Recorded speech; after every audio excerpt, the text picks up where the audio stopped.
جناب صدر سے پہلے اب ایک تھوڑا سا ایک طالب علمانہ التماس کرنے کا جی چاہ رہا ہے، چونکہ اب جناب صدر پروفیسر شارف الدولوی صاحب کو ہی اور صدر کا جو بھی جملہ ہوتا ہے وہ حتمی آخری اور فیصلہ ہوتا ہے. تو سروت بھائی، آپ کی اکیڈمی سے میری گزارش ہے کہ ولایت جعفری صاحب کو کسی ایوارڈ کی ضرورت نہیں ہے، لیکن ایوارڈ کو ولایت جعفری کے نام کی ضرورت ہے. وہ ملے گا. تو چاہے آپ 14 جنوری کو یا 2 اکتوبر کو، یہ آپ کا ڈیسیزن ہے، یا 5، جو بھی وہ آپ کریں، مگر ولایت جعفری صاحب کے نام سے جو ان کی فیلڈ ہے ڈرامہ تھیٹر، چونکہ یہ روایت بھی دھیرے دھیرے بہت ختم ہو رہی ہے، ڈرامے کی، اسٹیج کی، ڈرامہ کی، یا کرشنا جعفری صاحبہ، یہ سب مل کے میں نے ایک اپنا صرف ایک احساس آپ کے سامنے رکھا ہے کہ ان کے نام سے جو ولایت جعفری صاحب کے میدان ہیں ڈرامہ اور اسٹیج اور تھیٹر وغیرہ، اس کے میدان کے لوگوں کے لیے، اور وہ باضابطہ جوری کے ذریعے سے آپ لوگ اس کو کر کے وہ ایوارڈ ضرور اس کا سلسلہ جاری کریں. تو بہت شکریہ. اور جناب صدر بھی، پروفیسر شارف الدولوی صاحب بھی مجھے لگتا ہے اس کی تائید کریں گے. ہمارے لیے بڑے فخر کی بات ہے کہ شارف صاحب کا سایہ ہمارے سروں پہ سلامت ہے. اللہ ان کو صحت اور سلامتی کے ساتھ میں باقی رکھے، اور وہی بس ایک ایسا درخت ہے جس کے سائے میں ہم لوگ بیٹھے ہوئے ہیں، اور ورنہ شہر سے ہماری رونقیں بڑی تیزی سے گزر رہی ہیں. اللہ آپ سب کو صحت اور سلامتی کے ساتھ رکھے. اور شارف سر، آپ دیکھیے اس عمر کے حصے میں اور اس صحت میں، وہ صرف ولایت صاحب کے لیے نہیں بلکہ پورے اردو کی کوئی تقریب ہوتی ہے ہم سب کے لیے یہ کس طریقے سے مستعد رہتے ہیں. علی جناب پٹنائک صاحب IAS، جناب ڈاکٹر رستوگی صاحب، سعید مہدی صاحب، پروفیسر عباس رضا نیر صاحب، خواتین و حضرات،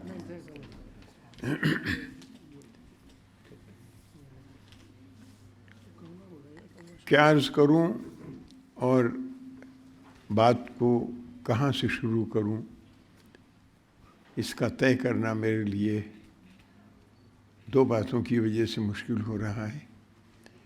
پہلی بات یہ کہ بہت تاخیر ہو چکی اور مجھے صدارت کی سزا جو ملنا چاہیے وہ مل چکی، اور اب آپ کے سننے اور میرے کہنے کی کوئی بات رہی نہیں.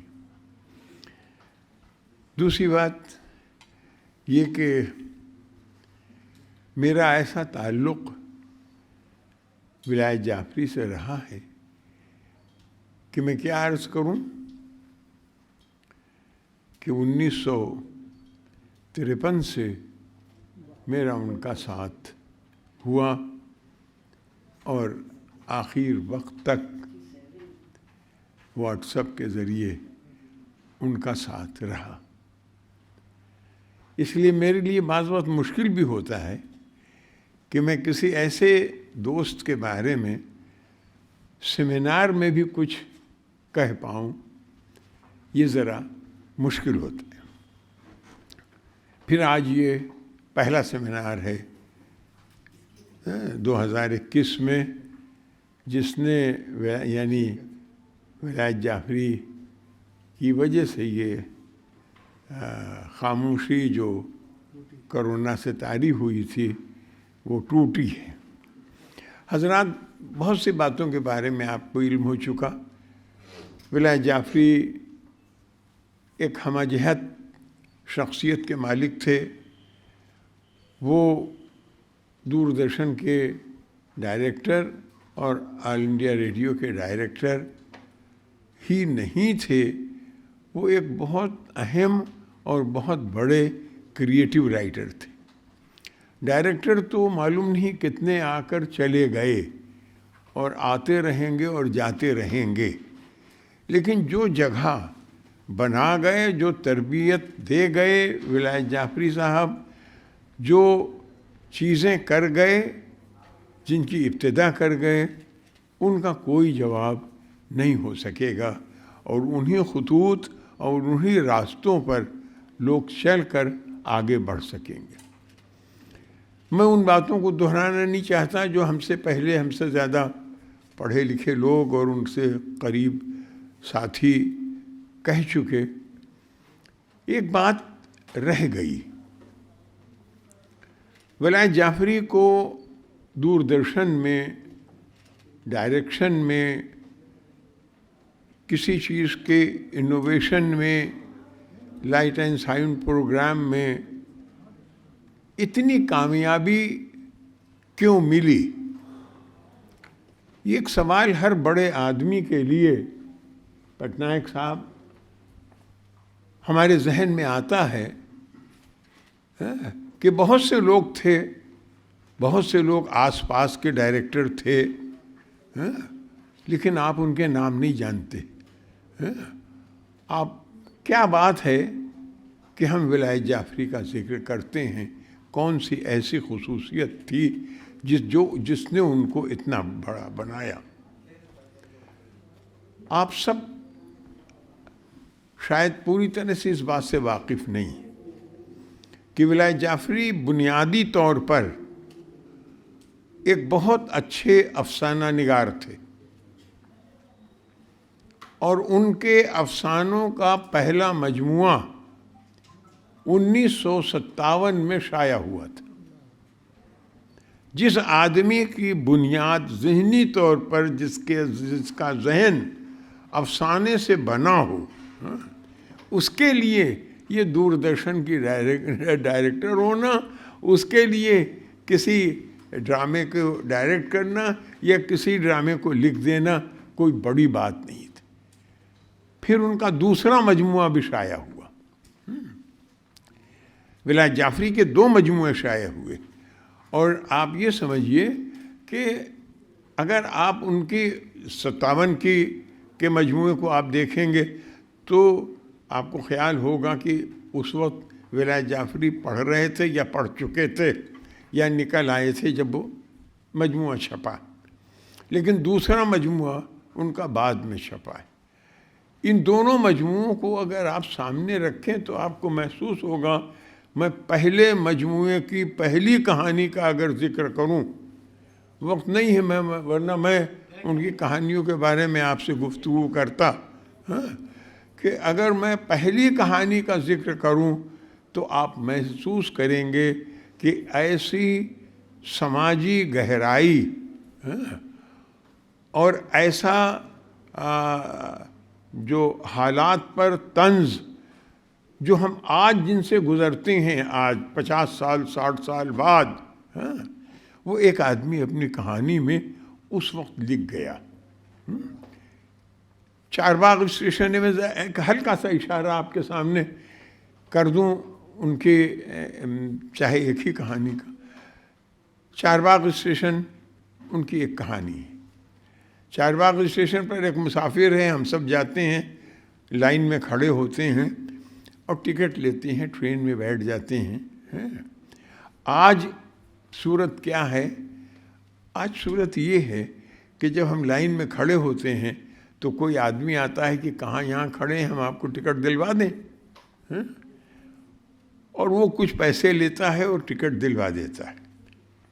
یعنی یہ ایجنٹ کا جو کاروبار، آج کہیں بھی آپ کو ڈرائیونگ لائسنس بنوانا ہے، آپ پوچھتے ہیں کہ بھائی یہاں کوئی آدمی ہے جو بنوا دے، جو فیس دے گا ہم دے دیں گے. یہ ایک سلسلہ. لیکن اس کو سماجی نوعیت سے کس طرح سے جعفری اس کی پکڑ کرتے ہیں، وہ دیکھنے کی بات ہے آپ کی. ایک آدمی ٹکٹ لینے کی لائن میں کھڑا ہے، رائے بریلی جانا ہے اس کو. مجھے لگتا ہے اکثر ان کی کہانیوں میں، میں نے اپنا مضمون ہے، میرا پورا مضمون ہے جو میں لایا تھا کہ آج پڑھوں گا،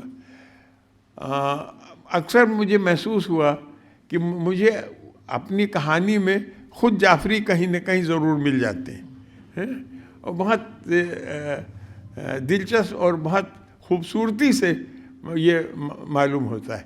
تو ٹکٹ لے رہا ہے، رائے بریلی کا بھیڑ بہت ہے، ایک آدمی آتا ہے کہتا ہے آؤ ہم تم کو ٹکٹ دلوا دیں، یہاں لائن میں کہاں لگے ہو، گاڑی نکل جائے گی. وہ اس کو لائن سے نکال لیتا ہے اور اس کے بعد اس سے کہتا ہے کہ دیکھو بھائی اتنے کا ٹکٹ ہوگا، اتنے پیسے تم کو اور دینا پڑیں گے. تو اس نے کہا کہ بھائی نہیں، میں تو اتنے پیسے نہیں دوں گا، نہیں دے پاؤں گا. لہٰذا وہ واپس آ کے اپنی لائن میں اسی جگہ کھڑا ہونا چاہتا ہے. جہاں اب اگلا آدمی آگے بڑھایا ہے. اگلا آدمی اور پچھلا آدمی دونوں آدمی جانتے ہیں کہ یہ آدمی یہاں کھڑا تھا 2 منٹ پہلے, لیکن اب اس کو کوئی لائن میں نہیں گھسنے دیتا, اس کو اب کوئی لائن میں نہیں گھسنے دیتا ہے. اس طرح سے وہ اس کے بعد جھگڑا ہوتا ہے, پولیس آتی ہے, پولیس اس آدمی کا ہاتھ پکڑتی ہے, لے جا کے لائن کے آخر میں کھڑا کر دیتی. اب اگر آپ دیکھیے تو سماجی نوعیت کے کتنے طنز, صرف اتنے سے, میں پوری کہانی تو آپ کو نہیں سنا سکتا, لیکن اتنے ہی دور میں ایک چھوٹے سے واقعے میں انہوں نے کتنی باتیں اس وقت رکھ دی تھیں کہ سماج میں یہ زیادتی ہے, اس طرح کی ہے, یہ اس طرح سے آدمی کے ساتھ ظلم ہے, یہ اس کے ساتھ ناانصافی ہے, یہ ساری چیزیں. تو انہوں نے اس طرح سے ایک کہانی نہیں, ان کی جو کہانی آپ پڑھیں تو آپ کو محسوس ہوگا کہ وہ کہانی ان کی کسی نہ کسی طرح سے ہماری سماج کے کسی پہلو کی طرف اشارہ کرتی ہے. ایک کہانی ان کی ایک لڑکی کے سلسلے میں ہے. بہرحال ان میں زیادہ تاخیر ہوگی, میں کہانیوں کے سلسلے میں لمبی بات آپ سے نہیں کروں گا. تو میں یہ سمجھتا ہوں کہ جو کچھ انہوں نے لکھا اور جتنی چیزوں میں انہوں نے کامیابی حاصل کی, اس میں ان کی کہانی نویسی کا ایک بڑا حصہ ہے. ان کی کردار سازی میں بھی میں سمجھتا ہوں کہ ہم دونوں ہی آدمی لکھنؤ یونیورسٹی کے اس زمانے کے طالب علم تھے جو زمانہ صرف ڈگری نہیں دیتا تھا, کردار بناتا تھا. لہذا یہ ایک بڑی بات تھی کہ وہ ہم لوگ اس زمانے کے تھے جب یونیورسٹیاں کردار بنایا کرتی تھیں.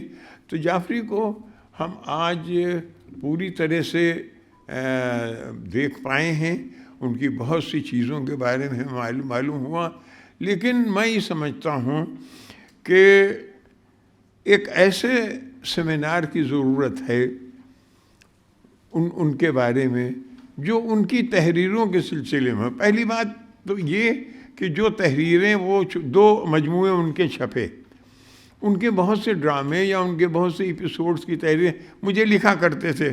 وہ یہاں بھیڑ بھاڑ میں وہ لکھ نہیں پاتے تھے تو کبھی ادھر ادھر چلے جاتے تھے, غائب ہو جائیں 2 مہینے کے لیے. تو وہ مجھے لکھتے رہتے تھے اس زمانے میں بھی. تو جو انہوں نے لکھا اور جو چیزیں ان کی رہ گئیں گھر میں, بعض رجسٹر میں ہوں گی, ڈائریوں میں ہوں گی, کچھ ہوں گی, انہیں یکجا کر کے ایک جگہ شائع کرنے کی ضرورت ہے. اور ایک بار اس بات کو دیکھنے کی ضرورت ہے کہ ہم ادب کی دنیا میں اور کلچر کی دنیا میں یہ ان کا ولایت جعفری کا ایویلیوشن کر سکیں اور ان کی بڑائی اور ان کی عظمت اور ان کی گریٹنس کو ہم سمجھ سکیں. اس کی ضرورت ہے. اور میں یہ سمجھتا ہوں کہ یہ سیمینار جو کیفی اعظمی اکیڈمی میں ہوا, یہ صرف ابتدا ہے, اور ابھی ہم آگے ولایت جعفری کے بارے میں زیادہ تفصیل سے اور زیادہ اچھی طرح گفتگو کریں گے. ہم واقعی ایک ایسے بڑے آدمی سے محروم ہو گئے ہیں جس کا اندازہ ہم ابھی نہیں کر پاتے ہیں. کہتے ہیں تازہ چوٹ جو ہے وہ بہت تکلیف دہ نہیں ہوتی, لیکن وہ رفتہ رفتہ چوٹ جو ہے وہ اپنا اثر دکھاتی ہے. وہی حالت ولایت جعفری کے انتقال کا ہے کہ ہمیں بالکل امید نہیں تھی کہ ایک آدمی اسی حال میں یہاں کھڑا ہو کے گلے مل رہا ہے اور کہہ رہا ہے کہ میں ذرا جا رہا ہوں, مجھے علاج کرانا ہے. روز وہاں سے اطلاع دیتا ہے, روز فون کر کے, روز لکھ کے, آج یہ ہے, آج وہ ہے, آج وہ ہے, اور 4 مہینے میں اس کی حالت یہ ہو جاتی. بہرحال یہ کارخانہ قدرت ہے, اس میں کسی کا دخل نہیں, لیکن بہرحال ہماری ذمہ داری ہے کہ ہم اپنے گئے ہوئے لوگوں کو یاد رکھیں, ان کی عظمتوں کو پہچانیں اور ان جیسا بننے کی کوشش کریں. بہت بہت شکریہ. سر ایک بات میں بتانا چاہوں گا